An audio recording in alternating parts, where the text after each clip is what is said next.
advice for a pretty severe ankylosing spondylitis flare-up. Got this question here from Ali. She's 6 weeks into a flare. She's been bed-bound for 3 weeks and struggling so much with the typical SI joint pain.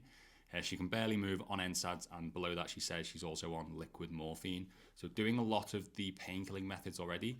So my normal recommendations of how can we bring inflammation down and pain down as much as possible, short term, of things like curcumin, things like cod liver oil, things like PEA, palmitoyl ethanolamide, or a good quality olive oil. Like, you can take the edge off inflammation, bring it down slightly, but if you're already doing these pain-killing methods, you've probably covered this base and they may not work.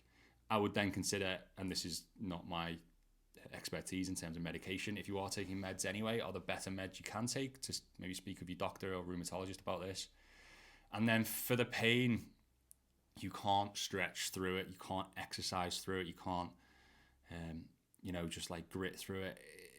There's an extreme inflammatory process into those SIJs, and they're extremely aggravated. They don't need any more aggravation.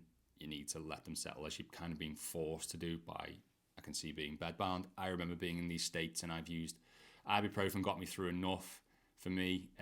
Some horrendous flares that would last 6 weeks with the SIJ pain, and the thing I wouldn't do back then is let it settle and need to ride it out, and I can't be moving about and training or walking even on it. I had to settle. So you need to ride it out, but then let this be the thing that makes you think, I'm going to do everything possible when this flare is gone to make sure this doesn't happen again, or the severity is just much less.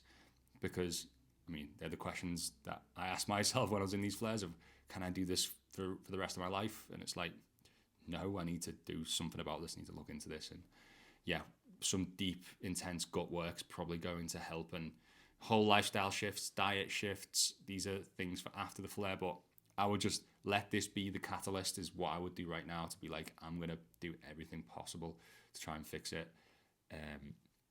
But unfortunately, I haven't got too much that's good for you. Anyone in the comments, by the way, that has great advice here of what helps them in a severe flare-up, please let me know.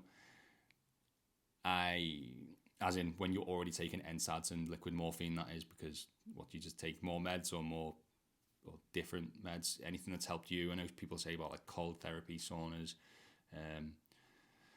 breath work. I would definitely look at breath work if you can. Moving, that doesn't help, doesn't hurt, just for helping with your mental state, as well as all the benefits of breath work. But anyone else got anything they'd suggest, leave it in the comments for Ali.